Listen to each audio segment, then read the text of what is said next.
Şimdi babamın ailesi hangi yolla nasıl geldiklerini bilemiyorum ama Karaman'a yerleşmişler.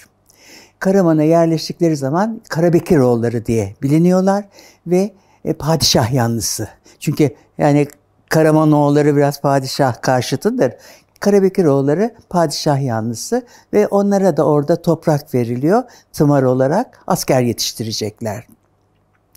Kırım Savaşı o sıralarda patlak verince etraftan asker toplamaya geliniyor ve yani her evden yetişmiş evlatlar askere gönüllü olarak alınacaklar. Kimse evladını askere vermek istemiyor, savaşa göndermek istemiyor. Bunun üzerine babamın dedesi olan Ahmet Bey, oğlu Mehmet Emin'i diyor ki eğer biz evlatlarımızı savaşa göndermezsek bu vatanın şerefini kim kurtaracak? Yazın ilk gönüllü Mehmet Emin'imdir. 15 yaşında Mehmet Emin Kırım Savaşı'na katılıyor ve gazi olarak yurduna döndüğü zaman alaylı olarak orduda kalıyor. Bu çok önemli. Yani bildiğimiz gibi bir alaylı olarak giriş var. Bir de okullu. Okula gitmeden savaş dönüşü orduda kalıyor. Ben buraya hep Allah'ın lütfu demişimdir ki Kazım Karabekir'in çocukluğu babasının görevi nedeniyle daha sonra kurtaracağı Doğu illerimizde geçiyor. Demek ki babası İstanbul'da görevli olduğu sıra Karabekir ailesinin 5. evladı, 5. erkek evladı olarak İstanbul'da doğuyor. Küçük Mustafa Paşa semtinde doğuyor. Hatta Hayatım kitabında doğduğu evin krokisini, yerini çizer ve anılarını da orada anlatmaya başlar. İşte Karabekiroğulları bu şekilde asker olarak yani vatana başlamışlar hizmete diyeceğim. Daha sonra Ermenilerle o tarihte sorunumuz yok. Ama bir dedikodu çıkıyor ki Moskova'dan bir kısım Ermeni araya nifak sokmak üzere gelmektedir Van'a. Dolayısıyla Padişah Mehmed Emin Paşa'yı Van'a vali muavin, o zaman da general oluyor. Rütbesi generalliğe. Yani asayişi koruması için Van'a gönderiyor. Kazım Karabekir'in yalnız burada enteresan bir anısı da tabii Van'a gitmek bugün gibi buradan uçağa bindin orada indin yok öyle şey. Hani bir şekilde karayolu bile olmadığı için herhalde bir Trabzon'a kadar deniz yoluyla gidiliyor. Baba önden gitmiş, aile arkadan gidecek. Erzurum'da konaklıyorlar. Erzurum'da konakladıkları zaman işte Karabekir olsun 4 yaşında ya da 5 yaşında bir yerden bir yere atlarken düşüyor.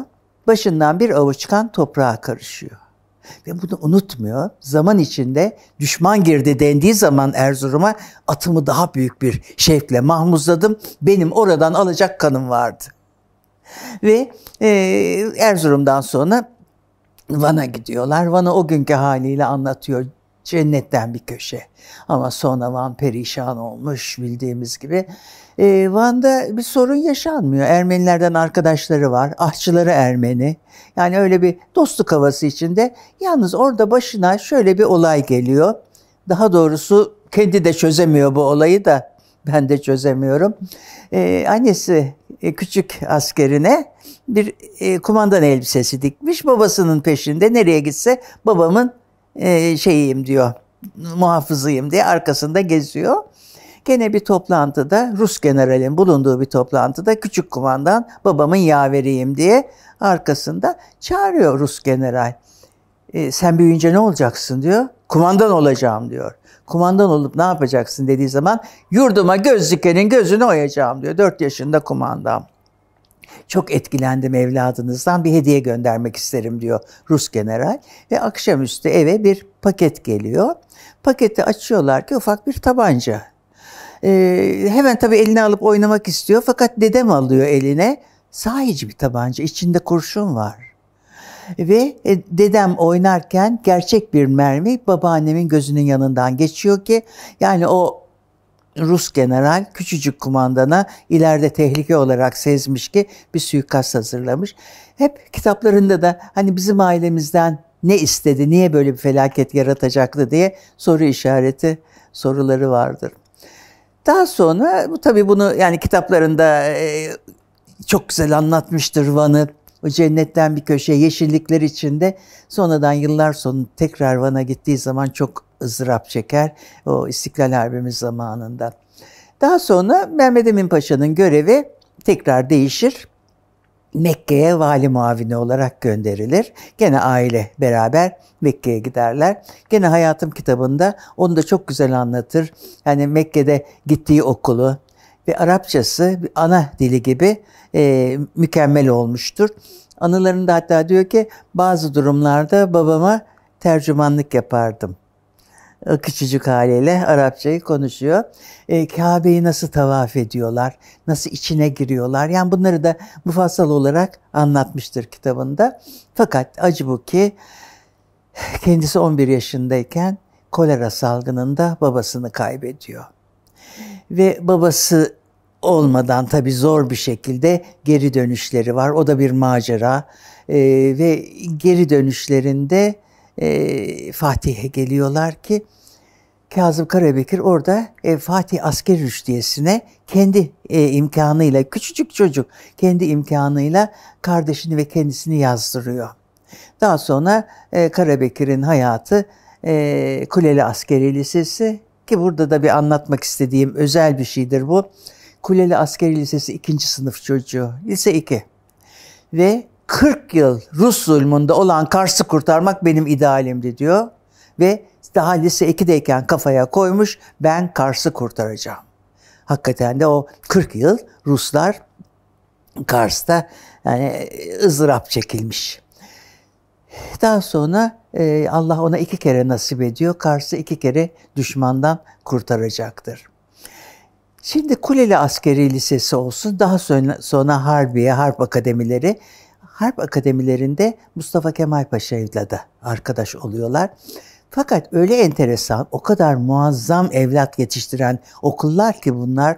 Yani günümüzde bile bu şartlarda, yani her şey elimizde, internetinden tut, biz öyle evlat zor yetiştiririz. Yani orada Alman hocalar dahil diyorlar ki bu sınıftan bir lider yetiştirmek değil, bu sınıfın hepsi lider olacak. Ve hakikaten de yani o Anadolu, yani Kurtuluş Savaşı'mızda o liderleri gözümüzün önünde. Yani bunlar Mustafa Kemal'i al, Kazım Karabekir'i al, Ali Fuat Cebesoy, Refet Bele, İsmet İnönü, yani sayabildiğimiz kadar, sayamadıklarım beni bağışlasınlar. Nur içinde yatsınlar, rahmetle anıyoruz ve hakikaten yani Osmanlı'nın külünden Türkiye Cumhuriyeti korunu çıkaran insanlar bunlar. Acılar yaşanmış. İşte o sıralarda bir okul tatilinde eve gittiğim zaman diyor, annem ağlıyordu, evimiz yanmıştı. Ve evleri yandığı zaman bu sefer Zeyrek'te abisinin, kayınpederinin 2 katlı bir evi var. Oraya geçiyorlar. Okuluna bir müddet oradan devam ediyor. Sonra kendisi yani elleriyle bir ev yapmaya teşebbüs edecek ve annesini o eve alacaktır. Daha sonraki yıllarda. O çocukların hepsi okullarını birincilikle bitirmişler. Mesela biraz sonra göstereceğim size, altın marif madalyasıyla okuldan çıkıyorlar. Ve bizim bugün çocuklarımıza yaptığımız gibi, evladım okulundan takdir mi aldın, birinci mi oldun, hediyeler, behiyeler, yok öyle şey. Giy çizmeni, savaştasın. O evlatların her biri okuldan çıktıkları anda çizmelerini giyip, çünkü Osmanlı'nın en acı dönemleri başlamıştır ve Balkan Savaşları, yani Kazım Karabekir'i çok ızdırap çektiği Edirne savunmasında Şükrü Paşa'nın kurmayı olarak görüyoruz. Ve Bulgarlar Edirne'yi zapt edip de Edirne düşünce bunları bir yerde esir olarak alıyorlar. Hiçbirine esir olarak, esir kampında değil, otellerde misafir olarak misafir ediyorlar. Fakat şurada gördüğümüz levhada olduğu gibi hür öl, esir yaşama.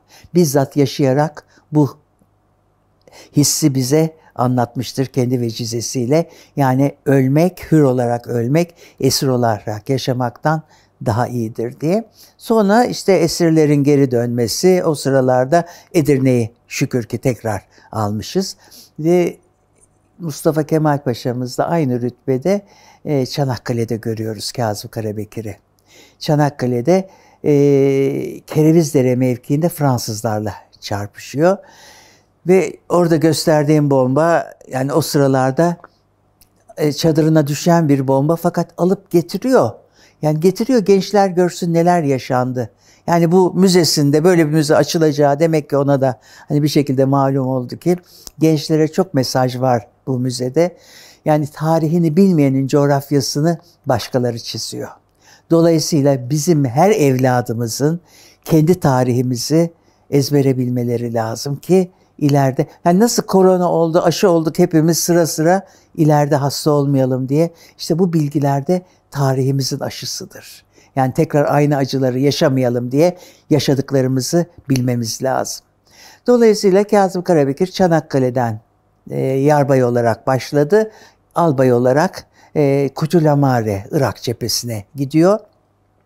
Irak cephesinde İngilizlerle çok başarılı savaşları oluyor ve Kutulamare'den sonra esas yetimler babası, Doğu'nun Şark Fatihi diye hak ederek kazandığı Doğu'ya gidiyor Kazım Karabekir. Doğu'da acı, çok acı şeyler yaşıyor ve ez cümle Doğu için diyor ki Allah benim gözümün gördüklerini dünya üzerinde hiçbir göze göstermesin. Brest-Litovski anlaşmasıyla, ki bu da bizim Allah'ın büyük bir lütfudur ki o dönemde Ruslar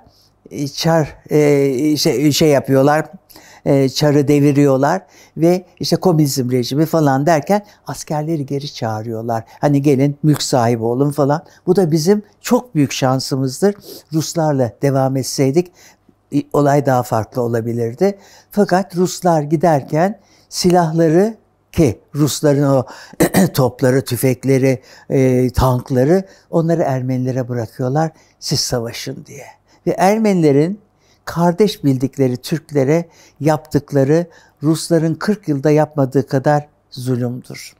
Erzincan'ı kurtaran Karabekir İstanbul kapıdan Erzurum'a girdiği zaman acı bir anısı, çok acı anılarını anlatmayacağım size ama bunu anlatacağım. Erzurum kapıdan, İstanbul kapıdan Erzurum'a girdiğim zaman diyor, insanlar beni karşılıyordu. Dişlerini görecek yakınlıktayım, gülerek beni karşılıyorlar. Biraz daha yaklaştığım zaman ortada bir gayri-tabiilik hissettim. Bu insanlar hiç kımıldamıyordu. Daha da yaklaştığım zaman dehşetle gördüm ki her biri Ermeniler tarafından birer kazığa oturtulmuştu. Izdıraptan kasılmıştı çehreler, öyle can vermişlerdi. Allah benim gözümün gördüklerini hiçbir göze göstermesin. Erzurum'u kurtarıyor. Erzurum'u kurtardıktan sonra Sarıkamış'ı kurtarıyor ki Sarıkamış bildiğimiz gibi büyük bir facia. Yani gene Osmanlı'nın çok büyük aldığı yara. Çok canlarımız Sarıkamış'ta donarak öldüler. Ama bir yanlışı da şurada düzeltmek istiyorum. Özellikle Bingöl Sönmez hocamın kitaplarını okuduktan sonra çok anlatıldı. Bir kurşun atmadan donarak öldüler. Hayır. Onlar kurşun atarak Sarıkamış'ı savundular. Evet, donarak öldüler ama onların Sarıkamış'ta bir kapı açıp da savunmaları demek İstanbul'dan Rusların girmesini önlediler. Yani Sarıkamış'ta evet çok büyük bir hezimet yaşadık, donarak öldük ama hiçbiri Rusların öldürdüğü insanlar değildir. Hani burada Napolyon'un, Enver Paşa'nın ve Hitler'in de dahil olduğu General Kış'a yenildi bunlar. Donarak öldüler. Ruslara değil. Nur içinde yatsınlar, fakat Ruslar da daha sonra, yani o kitapları da mutlaka okuyun. Bingöl Sönmez Hoca'nın o esirlere nasıl muamele etmişler, nasıl Nargen Adası'na gitmişler. Nargen Bakü'ye çok yakın bir ada. Esirleri oraya taşımışlar. Fakat Nargen Adası'nda ancak reklam filmleri çekiyorlar. Onun dışında Yılanlı Ada ve su yok. O kadar ızdırap çekilmiş. Yani onları ayrı bir şekilde mutlaka gençlerin de bilmesi lazım. İşte Sarıkamış'ta diyor ki Karabekir, hayatımda çok başarılarım oldu ama beni en mutlu eden Sarıkamış'ı kurtarmamdır. Hem ana vatanına kavuşturdum hem de Sarıkamış'ı bir çocuk kasabası yaparak binlerce evlada şefkatli bir baba oldum. Şimdi Sarıkamış'ı çocuk kasabası yapmasındaki bir şeyde, etkende, Sarıkamış'ta Rusların yaptığı çok böyle sağlam binalar var. İşte işlik olarak olsun, yatakhane olarak olsun onları kullanmış. Ve Sarıkamış'a bir göl yapmış, yapay bir göl. Gençler suyu tanısınlar, kürek çekmeyi, yüzmeyi öğrensinler diye 2 akarsuyun önünü kapatıp bir göl yapmış ve adını Bebek Gölü koymuş. Çünkü aldığı evlatların içinde bebekler de varmış. Ve Sarıkamış Kars'ı kurtarıyor ve Kars'ı kurtardığı zaman padişah kendisini generalliğe terfi ettiriyor. Fakat Kars'ı kurtarmak yetmiyor. Daha ötesi dediği Nahçıvan var. Nahçıvan'da Türkler bizim canlarımız ve Nahçıvan'a geçiyor. Kurtuluşu sağlıyor. Hüseyin Cavit Bey diye bir Türk şairiyle çok yakın dost oluyor. Ve tiyatro açıyorlar, okul açıyorlar. Nahçıvan kurtulmuş. Bakü'ye gitmek üzere İran Tebriz'e geçiyor. İran'daki görevinden sonra Bakü'ye gidecek. Fakat İran'dayken geri dön emri alıyor. Mondros ateşkes imzalandı, geri dön. Ateşkes ne demek? Bugün gençlere anlatırken 2 devlet arasında savaşı durdur. Hayır, Osmanlı için ateşkes gel vatanımı zapt et olmuş. Baştaki padişah aciz ve egemen olan İngilizler, Fransızlar, İtalyanlar. O resimleri zaten gördüğün zaman yüreğin kabul etmiyor, acıyor, kanıyor. Çünkü bugün İstiklal Caddesi dediğimiz Beyoğlu caddelerinde silahlı İngilizler, Fatih Sultan Mehmet'i taklit eden Fransız generaller, Tophane'den bindiği atıyla İstanbul'u fethettim diye gezen insanlar, İtalyanlar ve Türklere Türklüğümüzde, dinimizde, bayrağımızda yerlerde sürükleniyor. Her büyük hakaret Türklere yapılıyor. Baştaki padişah aciz. Askerlerin hepsini İstanbul'da toplamanın çok büyük bir hata olduğunu Kazım Karabekir savunuyor ama emirdir. İstanbul'a geliyorlar. İstanbul'a geldiği zaman Kazım Karabekir'in 2 büyük ziyareti var. Bir tanesi, bunların da şeylerini eğer alırsanız resimlerini mutlaka göstermek isterim. Harbiye Nazırı Abdullah Paşa'ya ilk ziyaretini yapıyor ve diyor ki, paşam ben sizde doğuda Ermeni mezalimini içeren vesikalar gönderdim. Niye bastırmadınız? İleride Ermeniler bunun tersiyle Türkleri suçlayacaklar. Yıl 1918 yılının Kasım ayı ve bugün biz neredeyiz? Hala biz bundan savaşmaktayız. Yaptıklarını biz yaptık diye bize yapılanları ortaya çıkartıp yani yalanların üzerine romanlar yazmışlar. Dolayısıyla Abdullah Paşa diyor ki bunlardan hiç haberim yok Kazım. Buldurttum hepsini diyor. Bir risale olarak Osmanlıca yani Ermeni zulmü diye yazıyor. Yetmezdi diyor. Fransızca'ya da çevrilmeli ki ecnebiler de anlasın. Ve Fransızca'ya da çevirip 2 risale olarak bastırıyor. Bunların kitapların fotoğraflarını size vereceğim. İkinci ziyareti Mustafa Kemal Paşa'mıza. Bütün komutanlar Mustafa Kemal Paşa'mızı ziyarete gidiyorlar. Karabekir gittiği zaman Mustafa Kemal Paşa Şişli'deki konağında hasta yatmakta. Kulağından bir ameliyat olmuş, hasta yatıyor. Ve Karabekir diyor ki, paşam İstanbul'da kalmakla hiçbir şey elde edemeyiz. Kurtuluşun anahtarı doğudadır. Doğuya gel. Ben 15. Kolordu'nun başına Erzurum'a gidiyorum. Sizi bütün kolordumla destekleyeceğim. Ve Mustafa Kemal Paşa'mız evvela diyor ki bu da bir fikir Kazım. Hayır paşam diyor, bu bir karardır. Ve Mustafa Kemal iyi olur olmaz size mülaki olacağım der. Karabekir deniz yoluyla, karayolu olmadığı için Trabzon'a kadar deniz yoluyla gider. Trabzon'da Rıhtım'a çıktığı anda, hoş Rıhtım da yok o zaman. Hani bir şekilde nasıl çıkıyorlarsa çıktığı anda dudaklarından şu sözler dökülüyor. Şu andan itibaren olay Mehmetçiğin namusunun ucundadır. Ben ve ordum ölümümüz bahasına milletin hakkını millete vermeye geldik. Ve Erzurum'a geçiyor. Mustafa Kemal Paşa'mız onun da seçilip de Anadolu'ya gönderilmesi o da kolay bir şey değil.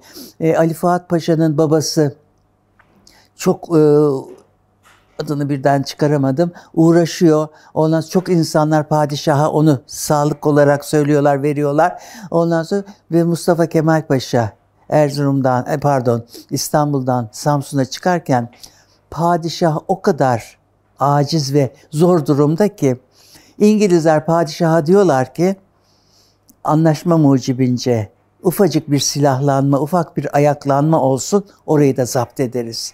Şimdi Mustafa Kemal Paşa'ya padişah git vatanı kurtar paşam diyemiyor, diyemez zaten. Hani orayı da zapt ederiz diyor düşman. Ve diyor ki Türklerin ayaklanmasını bastır, silahlarını topla. Mustafa Kemal Paşa'yı hatta orada gördüğünüz pasaportla, çok büyük bir züldür o bizim için, İstanbul'dan Samsun'a, kendi vatanında Mustafa Kemal'e İngilizlerin verdiği pasaport.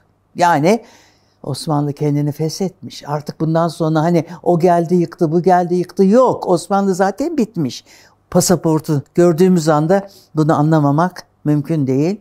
Mustafa Kemal Paşa her göreve razı ve Samsun'a çıkıyor. Hepimizin bildiği gibi Amasya'ya geçiyor. Amasya'da din adamlarının rolü çok fazla bizim kurtuluşumuzda. Abdurrahman Kamil Efendi diye bir din adamımız hutbe veriyor. Mustafa Kemal'in de olduğu bir şeyde hutbe verirken diyor ki şey altında, düşman zulmü altında olan padişah olsun, adı ne olursa olsun, verdiği emir kabul edilemez. Mustafa Kemal'e biat edin. Yani oradaki din adamı Mustafa Kemal Paşa'ya, yani gidin ondan savaşacaksınız diye insanları yüreklendiriyor. Ankara'daki börekçiyi de hatırlayın.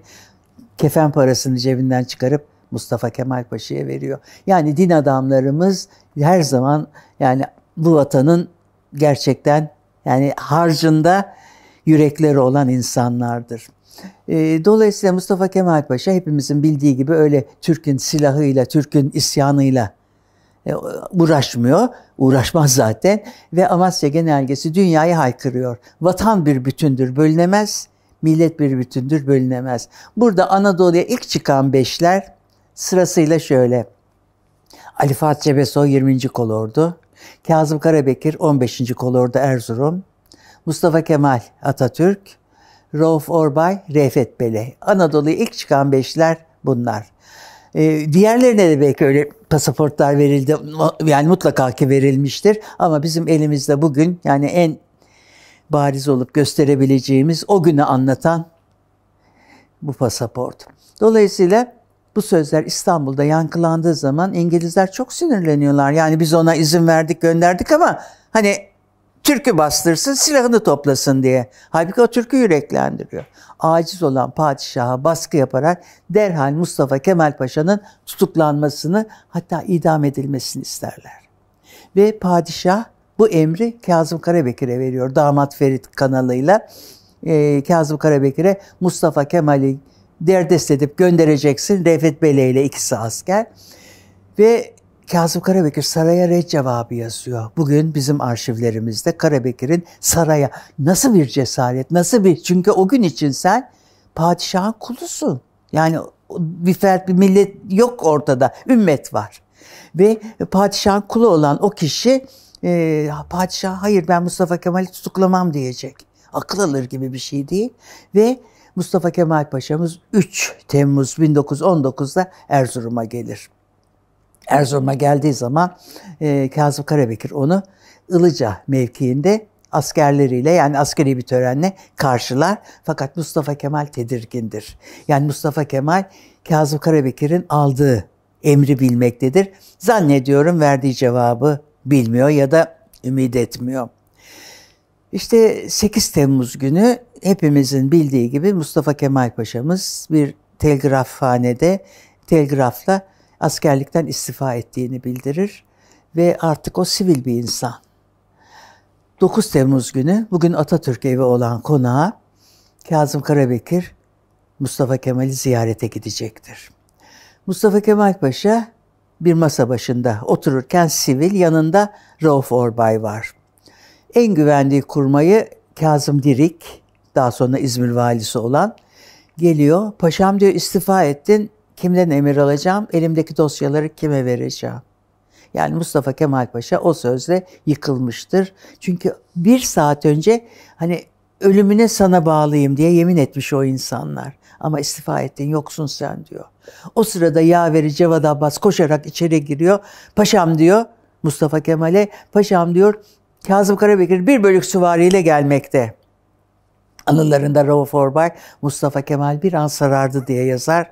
Her şey buraya kadarmış Rauf. Milli mücadele başlamadan bitecek. Biliyor Karabekir'in aldığı emri, gelip onu tutuklayacak.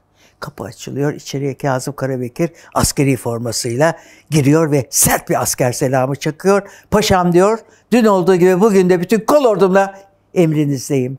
Sizin için himaye etsinler diye asker getirdim. İki dava arkadaşı gözleri yaşlı birbirlerine sarılıyorlar. İşte o gün o konakta İstiklal Harbimiz başlıyor, kazanılıyor. İşte o gün o konakta Mustafa Kemal Atatürk oluyor. O gün o konakta Türkiye Cumhuriyeti'nin temeli atılıyor. Bir an düşünsek, ya demeseydi, ya diyemeseydi. Çünkü öyle bir zor dönem ki hani özgür bir insan olursun, her şeyi söylersin. Ama padişahın bir komutanısın. Onun emrine hayır ben sana riayet etmiyorum demek gerçekten yürek ister ve iyi ki de öyle demiş.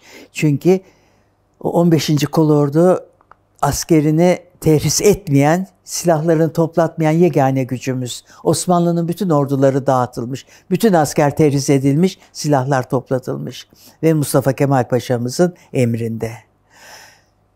Erzurum Kongresi toplanıyor. Burada Kazım Karabekir'i sahnede göremezsiniz. Çünkü bütün altyapısını yapıp Mustafa Kemal'i Erzurumlu'ya tanıtmak onun görevi yapıyor ama asker olduğu için sivil bir kongreye hani Karabekir uğraşıyor dedirtmiyor. Ondan sonra Sivas Kongresi yapılacaktır. Ve Sivas Kongresi'nden sonra, yani bunu da belki uzatıyorum ama mutlaka söylemem gereken bir konu söyleyeceğim size, onu da evrakını vereceğim. Sivas Kongresi'nden sonra bir Amerikalı General Harbor Erzurum'a geliyor Kazım Karabekir'e ve Türkler Ermenilere nasıl davrandı soracak. Erzurum bir Türk yurdu mu, Ermeni yurdu mu soracak. Karabekir, Erzurum Vali Vekili ve belediye başkanı alıyorlar gelen misafiri, yukarı çıkarıyorlar, kaleye. Ve diyorlar ki Sayın General, burada yatan mezarlık buradan şu sona kadar burada yaşamış Müslüman Türk ahalinin mezarlığıdır. Şurada da ufak bir Ermeni mezarlığı var. Dolayısıyla ölülerimiz Erzurum bir Türk yurdudur diye raporu yazdırmıştır. İkinci rapor güncel. Çok yakınlarda Amerikan başkanının dudaklarından o uğursuz kelimeleri duyduk, maalesef duyduk. Çünkü General Harbor Ermenilere Türkler nasıl davranmıştır dediği zaman bir takım Ermeniler işte çatpat İngilizceleriyle laflar yetiştirmeye çalışıyorlar generale. Karabekir sadece ona bir Alaca raporunu veriyor. Alaca raporu feci bir rapor. Yani internetten baksın gençler, okurlarsa yürekleri acıyacak. Diyor ki raporda Alaca köyünde, bu Erzurum'un bir köyü Alaca. Alaca köyünde cenazeler insanın aklını başından alacak durumdaydı.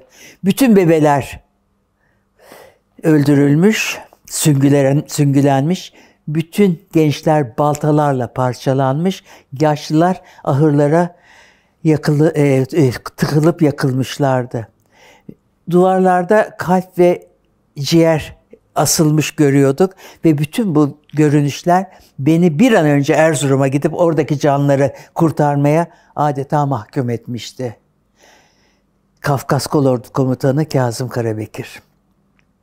Ve işte Erzurum'da yaşananları okuyunca adam şaşırıyor, gözleri yerinden oynuyor. Nasıl olur diyor, Ermeniler Allah'a inanan, yani Hazreti İsa'ya inanan insanlar nasıl canavarlaşabilir diye adam şaşırıyor kalıyor ve diyor ki Erzurum'a gittim, olayı yerinde inceledim. Esas yok edilmeye çalışılmış olanlar öz yurtlarında Türklerdi. Türkler Ermenilere kötü davranmamıştır. Ve bunları diyor 24 Nisan'da Amerikan Senatosu'na sundum. Bugün Amerikan arşivlerinde bunlar var. Bir Biden eğer bir memleketin başına gelmiş bir başkansa o arşivleri hiç mi okumadı? Okudu da biliyorsa o kadar adilik olur mu? Kaça bu sözleri söyledi? Yani bunlar benim aklımdan geçiyor. Türkiye Büyük Millet Meclisi'nin açılması, bu da çok çok önemlidir ki dünyada hiçbir milletin çocuğuna bu senin bayramındır diye bir gün verilmemiştir. Fakat o gün Mustafa Kemal Paşa çocuk bayramı ilan ediyor ve ne enteresandır ki çocuklar diyor bu vatan size emanet. Yani bu da çok önemlidir. Gençlere emanet ediyor. İşte Türkiye Büyük Millet Meclisi açıldığı zaman bizim gözümüze gösterilen serv haritası. Yani o koca Osmanlı topraklarından sadece Ankara ve etrafı Türkiye yeter. Serv haritası sana gösteriliyor. İngiliz'i, Fransız, İtalyan'ı İstanbul'u zapt etmiş. Bütün güneyi Fransızlar, İtalyanlar zapt ediyorlar Ermenilerle beraber. Ve emperyalist devletlerin bütün emeli doğuyu olduğu gibi Ermenilere peşkeş çekmek. İşte yeni açılmış olan Türkiye Büyük Millet Meclisi'nin en önemli aldığı karardır ki Kazım Karabekir'in ordusuna düşmanı püskürtme emri verilir ve Kazım Karabekir Kars'ı ikinci defa düşmandan temizliyor ve Kars Kalesi'nde şanlı bayrağımız dünya durdukça dalgalanacak. Burada da Ermenilerle Gümrü Anlaşması'nı imzalıyorlar. Gümrü Anlaşması'nın yanına da o resimlerde göreceğiniz gibi servi ilk reddeden kalemdir diyor. Fakat anlaşmadan sonra Ruslar Ermenilere baskı yapıp el koydukları zaman tekrardan Moskova ve Kars Anlaşması'yla anlaşma tekrardan yapılıyor. Ve burada 3 gördüğümüz kalem Kazım Karabekir hepsinin resmini çektim diyor. İnkılap Müzesi'ne hediye ettim kalemleri diyor. Ve yanlarına yazdım neyin ne olduğunu diyor.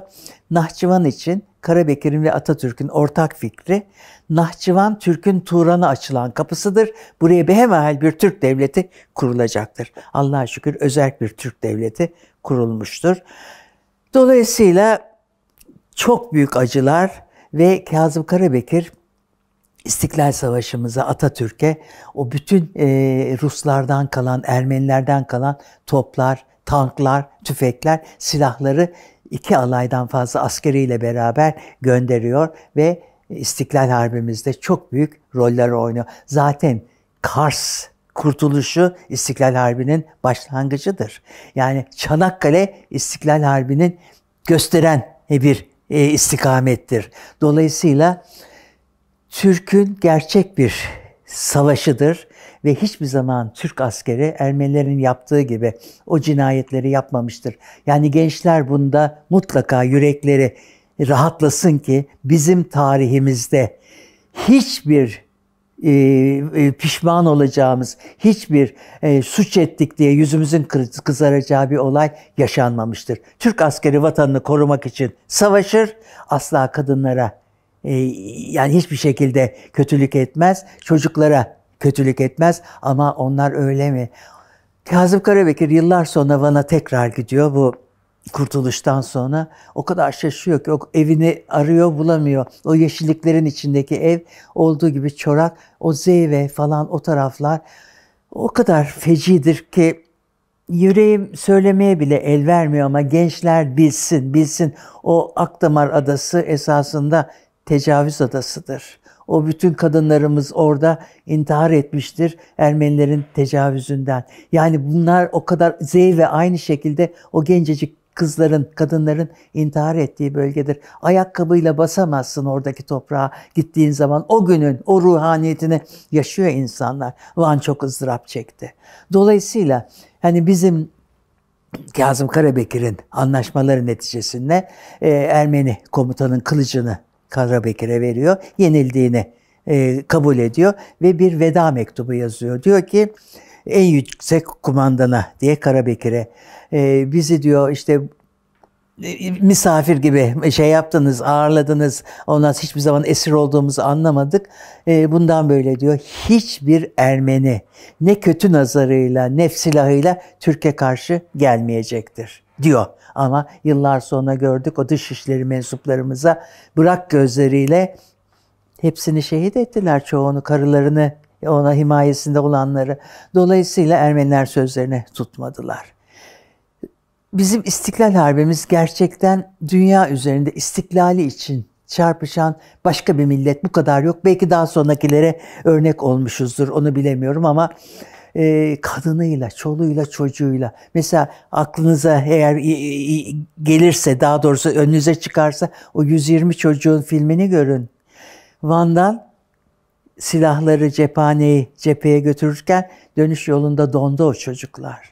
Canlarıyla bu vatana katkıda bulundular. Kadınlar, erkekler alınıyor şeye diye, cepheye diye erkek kıyafetinde. Öldükten sonra bunların kadın oldukları çıktı ortaya. Yani kadınıyla, erkeğiyle, çoluğuyla, çocuğuyla bir milletin istiklali için kükremesidir bizim İstiklal Savaşımız. Ve gerçekten de başta Atatürk olmak üzere yüce komutanlarımızın hepsinin yani taşın altında hepsinin parmağı, hepsinin eli var. Dolayısıyla bugün Türk evlatları beşikten mezara kadar Türkiye Cumhuriyeti'ne hizmet etmemiz hem borcumuzdur, hem görevimizdir, hem ibadetimizdir. Dolayısıyla İstiklal Savaşı'ndan sonra son düşmanı atmışız yurdumuzdan. Türkiye Cumhuriyeti kuruluyor. Ve Türkiye Cumhuriyeti Türk halkının şeyi olan, hakkı olan bir rejim tarzı. Yani artık kula kul değilsin. Öbür türlü herkes kulun kulu. Tabii padişah Allah'ın kulu. Onlar da padişahın kulu. Ama Cumhuriyette cumhur halk demek. Dolayısıyla halk kendi kendine idare ediyor. Ve Türkiye en çok yakışan rejim tarzı bu. Ondan sonra tabii bir takım kolay bir şey değil. Bak ben 41 doğumluyum. Şurada nüfus kağıdım var. Özellikle sakladım ve çünkü benim nüfus kağıdımı açtığın zaman damga var. Ekmek verilmiştir. Kumaş verilmiştir. Kumaş nedir? Çocuğu kundaklayacağın kumaş. Yok bunlar yok. O kadar yokluk içindeyiz ki daha biraz büyüdüm. Hep böyle gazetelerde filan güneyde, güneydoğuda çocukların resmi çıkar. Böyle karınları sıtmadan perişan insanlar. Yani biz bir savaşlardan çıkmışız ama bir kere sağlam erkek nüfusumuz kalmamış. Ya bebeler ya dedeler. Onun yanında hani ortada ne fabrikan var ne şu hiçbir şeyin yok. Ekmeğin dahi sayılı veriliyor. Zannetme ki bu sadece halka. Yani İsmet Paşa Cumhurbaşkanı iken onun Özdencim'de aynı şekilde ekmek verilmiştir diye karneleri var. Hepsinin var. Ve dolayısıyla Osmanlı'nın büyük bir borcunu biz Cumhuriyet'te ödüyoruz. Hiçbir dünya milletine borcumuz kalmıyor.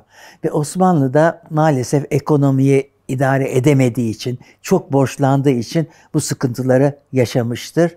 Yani bunlar hep tarihin bir aşısıysa bugünkü insanlara da aşılanmış olsunlar. Yani her konuda, ekonomi dahil her konuda bu aşıya ihtiyacımız var. Yani bu vatan bizim, başka vatanımız yok. Şimdi ta Bayburt'tan yani yolda giderkenden o çocukları öyle görüyor. Kimsesiz evlatlar. Onları toplamaya başlıyor. Ve Kars'a işte Erzurum, Kars'ın yakınları bu çocukların her birinin hayatları roman sonundan çok insanlar onları anlatarak çıktılar. Kitaplar bile yazdılar. Ve büyük bir çocuk ordusu oluyor.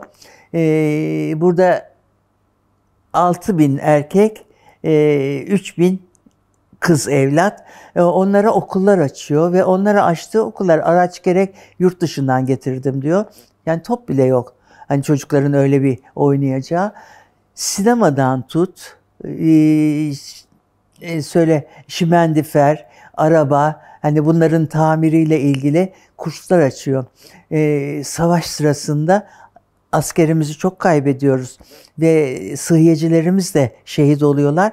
3 aylık, 5 aylık kurslarla sıhhiyeci yetiştirip askere yetiştiriyor. Yani öyle diyor. Yani cepheye gönderdim, fazla olanları da civar köylere gönderdim diye. O evlatlar ufak tefek ameliyat yapacak kadar bilgi sahibi olmuşlar. İlaç hazırlayanlar. Matbaayı kuruyorlar, gene Sarıkamış'ta ve Varlık Gazetesi, milli mücadelenin sesi olan gazete, ya istiklal ya ölüm diye. Cihan yıkılsa Türk yılmaz diye. Bunlar Kazım Karabekir'in marşlarıdır.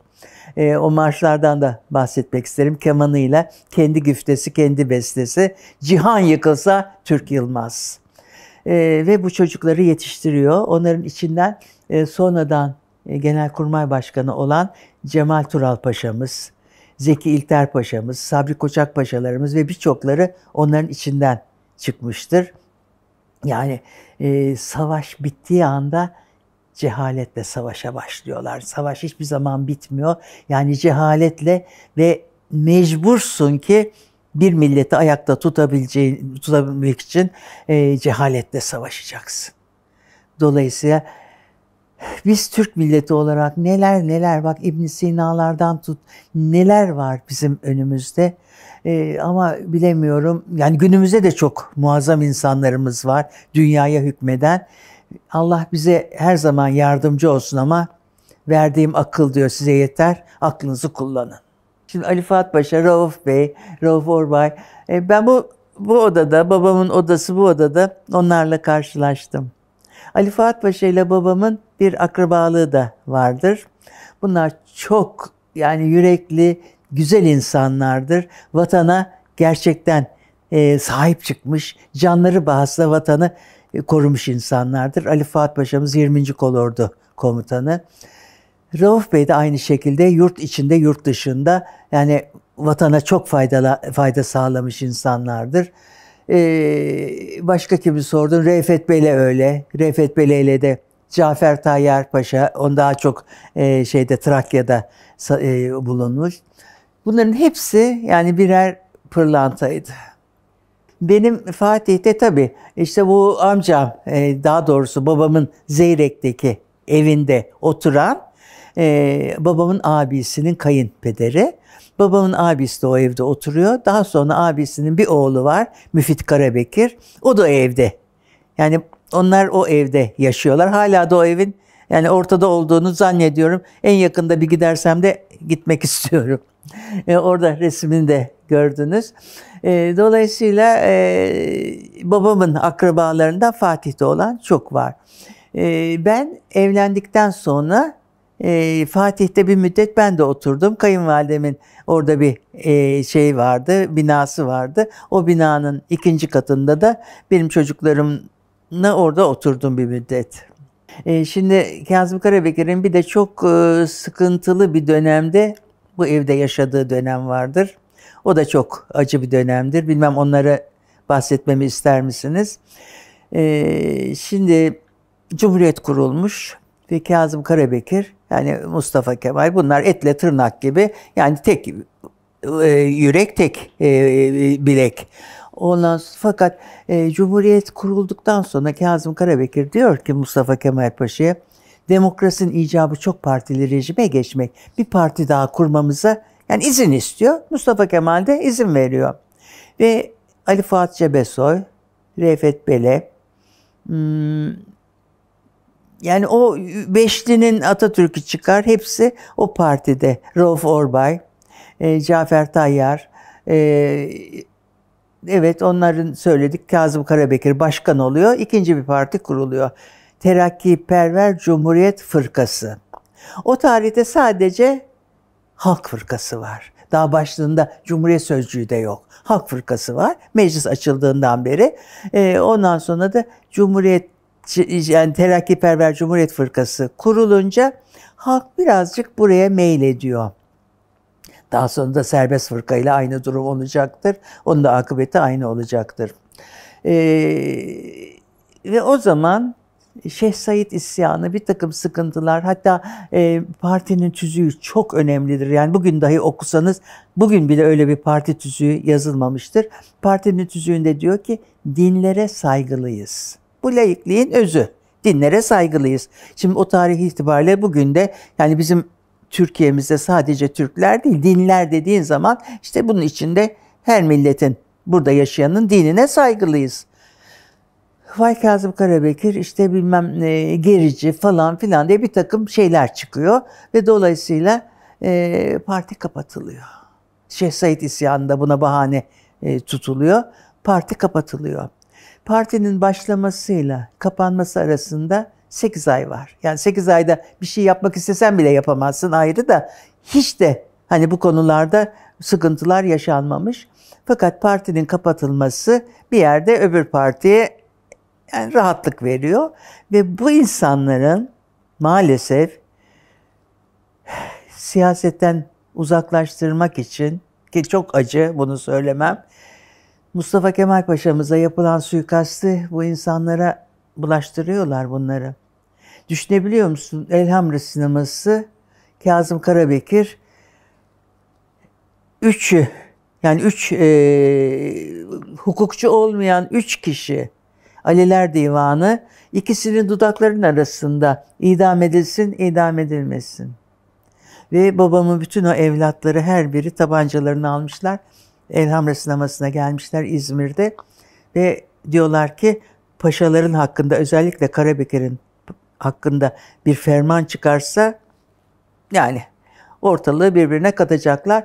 Bu üç Aliler ne yapacaklarını şaşırıyorlar. Mustafa Kemal Paşa da Çeşme'de, orada manevra var diye asker oraya çekilmiş. Bunlar gitmemişler. Babalarının yanında olmak için bu çocuklar, o yetim evlatlar.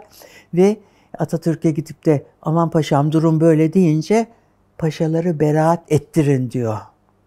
Ve onlar geliyorlar, paşaları beraat ettiriyorlar. Ama beraat de yetmeyecektir. Şu evde, yani bu evin duvarları konuşsa anlatır size. Yıllar yılı Kazım Karabekir kapıda iki hafiye, paşaya kim geldi, paşa nereye gidiyor? Sanki vatan hainiymiş gibi. O kadar ızdıraplı bir döneminde maalesef bu evde yaşamış. Fakat o sırada da bir şey oluyor. Milliyet Gazetesi diye, o tarihteki Milliyet Gazetesi bir röportaj dizisi yapıyor. Babam da o sırada hep bu Gürbüzler Ordusu diyor o çocuklarına ya. O yetim evlatlarının hakkında bir yazılar yazıyor gazeteye. Bir mektup geliyor. Paşa paşa diyor, bırak diyor yetimler evlatlarını, Gürbüzler Ordusu'nu. İstiklal Harbi'nde ne oldu onu anlat. Babam da başlıyor anlatmaya. Hemen kesiliyor. Yani mektuplar kesiliyor. Anlatamayınca babam da şu masasının başında İstiklal Harbimizin Esasları kitabını yazıyor. Yazıyor fakat kitap Sinan Bey diye bir matbaacı, Bakırköy'de matbaası. Paşam ben yazarım diyor, basarım diyor.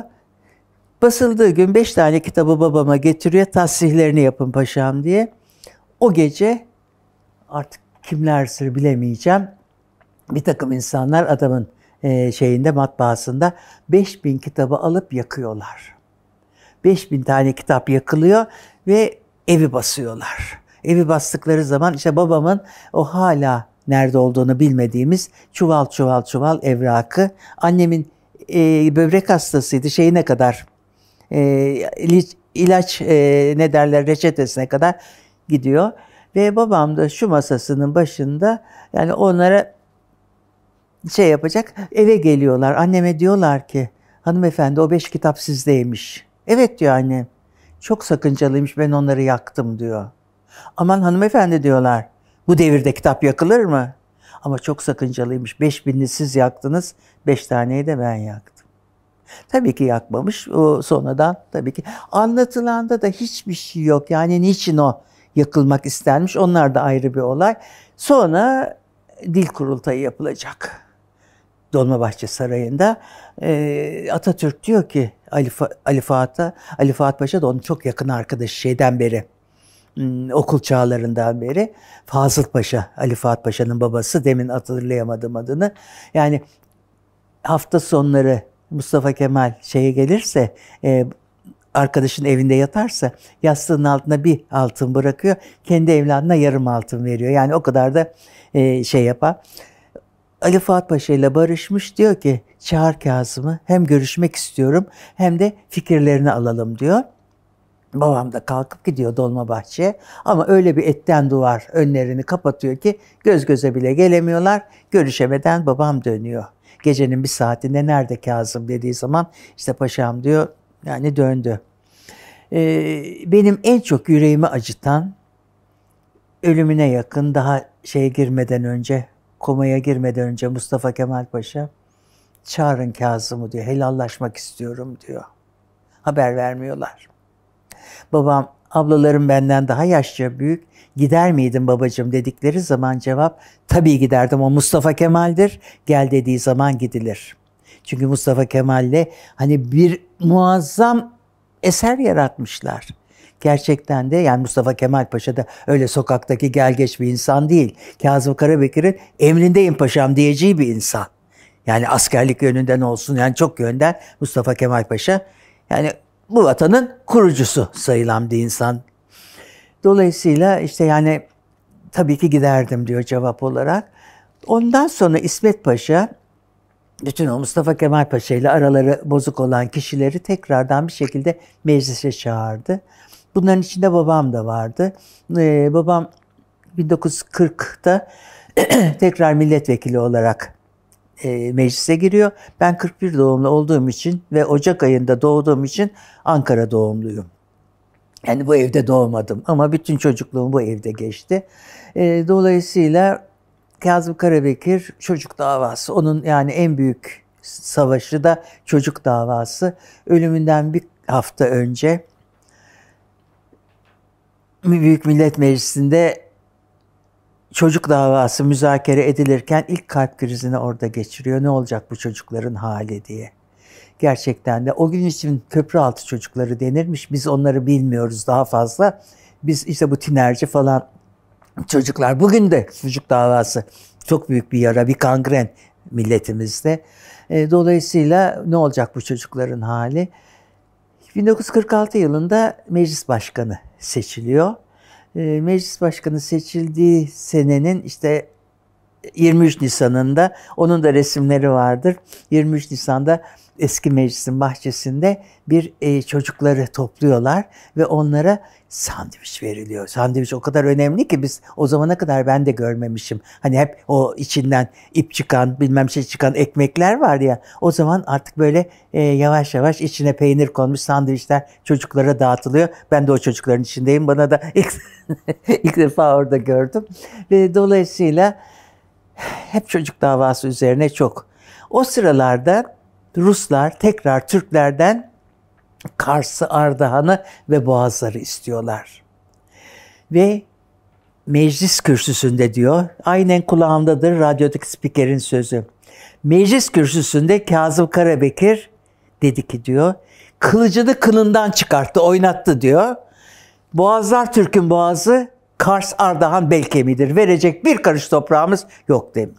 Stalin'e verilen cevap. Bu Amerikan basınında da uzun zaman Karabekir kılıcını kınında oynattı diye geçmiştir.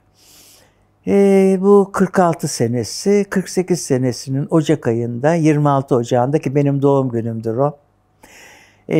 Bir hazırlık yapılıyor. Hep böyle ailede doğum günlerinde akrabalar çağrılır filan. Babam hastalanıyor ve ani bir kalp krizi. Babam vefat ediyor. Bana söylemiyorlar. Özden canım, İsmet Paşa'mızın kızı, Özden abla. Ondan sonra babasıyla geliyor. Beni alıp köşke götürüyorlar. Pastanı orada keseceğiz diye. Ve yani hatta onun da böyle son zamanlarda bir Ankara'da böyle bir konuşması olmuştu babamın ölüm yıl dönümünde. Diyordu ki bu gece yanımdaki çocuk nasıl bir yarına uyanacak? O gün bilmiyorum ama ertesi gün tabii öğreniyorsun. Çok eski bir tabut, bayrağa sarılmış tabutu. Etraftan demişler ki koskoca Karabekir yeni bir bayrak alamadınız mı? Ama kendi vasiyeti Kars Kalesi'ne çekilen şanlı bayrak tabutuna sarılıyor. Hatta bir şair öyle de şiir yazmış. Kars Kalesi'ne çekilen şanlı bayrak tabutun üstünde ağlıyor hıçkırarak. Bütün Türklük alemi katılıyor bu yasa. Ayrılmayız izinden, yer yerinden oynasa. Evet, şimdi o insanlar bize böyle bir miras, böyle bir muazzam miras bıraktıkları zaman, yani ecelin anına kadar her Türk evladı beşiğinden mezarına kadar bu vatana hizmet edecek. Bu vatanda, bak Kazım Karabekir'i çok sorarlarmış anneme. Hani paşam nasıl bir insandır? Dermiş ki annem, son peygamberin Hazreti Muhammed olduğunu bilmesem paşam peygamberdir diyeceğim. Öyle bir peygamber ahlakıyla yaşamış. Yani Allah'ın bizim olmamızı istediği gibi yaşayan bir insan, asla yalan söylemiyor. Asla elini harama uzatmıyor. Hak asla yemiyor ve evlatlara çok yani şefkat veriyor. Tabii ki ben bu arada onu da söylemek isterim. Ben 7 yaşında babamla 7 sene yaşadım. Ve hiçbir zaman babam bana şöyle yapmadı, yalan söyleme. Yalanımı gördükleri halde yalan söyledim diye kızmadı. Hep örnek oldu. Yani bana sopa çekseydi belki yalancı olur çıkardım. Onu da bilemem. Hep örnek oldu. Şu masanın başında yemek yiyoruz. Bir bayramdı zannediyorum. Babam da çok güzel yeşil bir süveter giymiş. Gözlerine çok da uyuyor. Güzel yeşil gözlü. Bir kapıya bir bey geldi. Babam kalktı, açtı. Açım, çıplağım paşam diyen bir eski askeriymiş. Anında onun benim 5 yaşındaki çocuk gözümün önünde o kazağını çıkartıp o insana verdi. Onun yanında da ona ne yaptı, iş mi buldu, ne yaptı onları ben bilmiyorum ama yani her anda isteyene, ihtiyacı olana istediğini vereceksin. Yani iyilik de çok zor bir şey. Yani iyilik yapıyorum diye kötülük de bazen insan yapabilir ama o dengeyi bularak iyiye iyi yapacaksın. Yani bizim onlardan, hatta yani hala kulağımdadır ki bir çocuğa, bir evlada, kimsesiz bir çocuğa hizmet etmek bizim aile geleneğimizdir derdi. Yani babamın öncesinde de bu böyle yaşanmış. Babam da bunu zirveye çıkarmış. İçeride bir şey daha göstereceğim. Son söz olarak da onu söyleyeyim. Türk evlatları, yani ama Türk, Kürt falan diye ayırma. Türk ordusunda olan evlatların tümü yetim kalmışları topluyor Karabekir. İşte onları Erzurum, Erzincan, Sarıkamış, onları orada yetiştirirken 3000'e yakın da Ermeni evlat var. Onlar da yetim kalmış. Şimdi babam diyor ki evlat kutsaldır. Hangi milletin evladı olursa olsun evlat kutsaldır. O çocukları da topluyor. Onları da himayesine alıyor. Yanlarını birbirine yakın yetiştirmiyor. Yani bir savaşmışsın, bir kan şeyi dersin, ne bileyim insanlar aralarında düşmanlık devam eder. Hayır, onları Trabzon'da bir yetimhane var. Amerikalıların açtığı. Oraya gönderiyor. O da bana çok hani manalı geliyor. Ermeni ise asimle olmasın, dilini, dinini bilerek yetişsin. Ve o çocuklar bir Kazım Karabekir portresi çiziyorlar. İçeride göreceksiniz ki onu da mutlaka alın. Altındaki eski yazı diyor ki, Kahraman Asker Kazım Karabekir Paşa Hazretleri Yetimler Babası. İmza Trabzon Ermeni yetimleri tarafından. Başlı başına o, bunların haince Türklerin Ermenilere yaptıklarının karşısında yani tokat gibi bir cevaptır Ermeni yetimlerin. Dolayısıyla insan gerçekten şaşmayacak. Gerçekten en ufak bir kıpırdama olursa, bak deprem gibi o kıpırdamada insanın hayatını sallıyor. Şimdi Kazım Karabekir çok enteresan. Ben daha 4 yaşındayım, 3 yaşındayım her neyse. Babam beni elimden tutar. Bu odanın en 3. katında, burası benim müzem diye bir odaya götürürdü. Burada gördüğün o silahlar, işte birçok şeyler o müzede ve benim çok ilgimi çekerdi. Bak mesela şuradaki şeyler, şamdanlar, küçücük silahlardan o yetim evlatları hediye yapmış ona. Hani bunları orada da görünce çok yani hoşlanırdım her şeyden. Babam bunları muhafaza etmiş. Biz de zaman içinde Allah'a şükür ki muhafaza ettik. Yani müzeyi bugünkü haliyle, ama müze de tabii çok macera yaşadı. Anne baba ölünce miras olarak ne kadar mal varsa 3'e bölündü. Burası da ölen ablama çıktı. Yani vefat eden ablam vefat ettiği zaman eniştemize kaldı. Eniştemiz burayı şu öne inşaat yaptırdı. Hiç hoşumuza gitmedi ama o öne yapılan inşaatın müteahhitine dedi ki üst 2 katı yenileyeceksin. Çünkü resimlerini göreceksiniz, ahşap, siyah. Üzerine babam şey yaptırmış, sıva gibi yaptırmış. Yani elini uzatsan böyle pasta kıvamında çökecek ev. Onu enişte tamir ettiriyor ve bize dedi ki, hayatta olan ablamla, çünkü öbür ablam çok erken öldü, burayı size satayım çocuklar dedi. Tamam dedik, biz hemen buranın satışını aldık, yaptık ve ne kadar elimizde eşya varsa bu katı müzesi diye, ama daha müzeyi açamadık. Hangi seneydi? 2003 yılında vakıf kurduk. Çünkü vakıfı kuracaksın ki hani müzeye bir hazırlık olsun, o açacak. Ve Kültür Bakanlığı'na bağlı olan 2005 yılında müzeyi açtık. Yeğenim, o ölen ablamın kızı, üst 2 katı da hibe etti. Yani babamın evi olaraktan bir komple olarak burası inşallah hani gençlere bir şey verecek. O bombayı gördüğün zaman yani bu nasıl yaşanmış, ne yaşanmış, kaç tane evlat buraya geliyor. Mesela yüksek lisanslarını yapanlar falanlar. Ya ve burada da onu da bildirmek isterim ki babamın izindeyiz. İzinde olduğumu sakın izinde lafını almayın. Hiçbir zaman izin kullanmadık. Yani iz olarak babamın yolundayız ama Onun şeyine ulaşamayız. Öyle yetim evlat falan değil. Biz de yapabildiğimiz kadar yapabiliyoruz. 100'e yakın evladımız var. Daha ilkokuldan şeye kadar, üniversiteye kadar. Üniversiteden yüksek lisans yapıp da Kazım Karabekir'i şey olarak almışsa, Kazım Karabekir'in hayatını bir şekilde almışsa onlara özel bir şeyimiz var. Söyleyeyim, bursumuz var. Şimdi bu depremden sonraki ailemizde yani en azından bir 50'den fazla çocuğu burs olarak almamızı yani yüreğimiz çok istiyor. İnşallah ona da Allah muvaffak etsin bizi. Zeyrek'ten şöyle bahsedeceğim. O amcamız hayattayken, şimdi babamın öyle enteresan ki abisi 20 yaşındayken mesela babam daha 7-8 yaşında. Dolayısıyla onların evlatlarına biz amca dedik. Yani esas amcamızın oğlu kuzenimizken Müfit amca dedik. Adam çünkü bizden epeyce yaş büyük. O orada otururken ben Zeyre'ye çok gittim. Evlerine gittim. Manzarasına bayılırım. Oradan o Sultanahmet'in görünüşü. Yani o denizin, yani hakikaten orası çok çok güzel bir şeydi. Tabii şimdilerde İstanbul'un her noktası gibi ama zannediyorum onun manzarası hala bozulmamıştır. Sonradan amcam vefat etti. Aile başka yere taşındı. Zeyre'yi ben çok fazla, bu Zeyrekhane'yi çok beğenerek arada giderim. O Zeyrekhane bana böyle sanki, ama onlar da enteresan. 2 tane küp koymuşlar oraya. Paşa burada bilmem su içti diye yalan. Orada su filan içmedi. Yani o küpler daha doğrusu yoktu. Öyle Zeyrekhane yoktu o zaman. Yani orada 2 katlı bir evcağız vardı.